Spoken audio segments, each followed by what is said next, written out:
ఇది వచ్చేసి మనకు అంక్షాపూర్ నుంచి ఎన్ఎఫ్సి నగర్ వెళ్ళే రోడ్ అండి. ఈ రోడ్డుకు వచ్చేసి మనకు ఈ ప్లాట్ ఉంది చూడండి. మనకు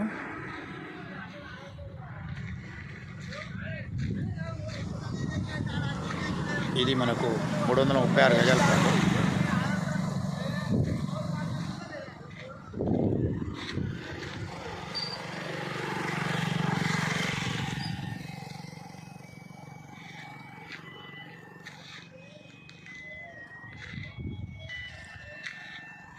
ఇది మనకు రోడ్ ఫేసింగ్ వచ్చేసి 50 ఉంటుందండి.